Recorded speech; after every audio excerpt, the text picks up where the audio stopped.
Maswerteng umaga po mga ka-STL. Narito na po ang resulta ng STL Bulacan para sa araw na to, first draw, February 12, 2025, araw ng Miyerkules. Naway ang mga natayaan niyo pong mga numero kanina ay manalo nawa ngayong umagang ito, 11 AM. Kaya kunin niyo na po ang inyong mga tickets. Narito na po ang resulta.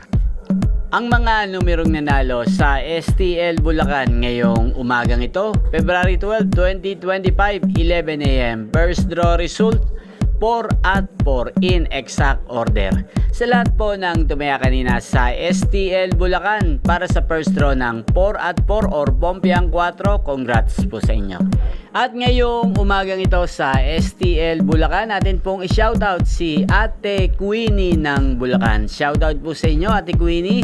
Naway nasa mabuti po kayong kalagayan. Gayon din po sa lahat po ng mga taga Bulacan dyan na laging nanonood po sa channel na to. Lalong lalo na po sa aking mga subscribers sa Bulacan. Shoutout po sa inyo. Inyo pong napanood ang resulta ng STL Bulacan sa channel na to, Roderick Hernandez TV. Magkita-kita pong muli tayo mamayang alas 4 ng hapon dito po sa channel na to. Thank you for watching.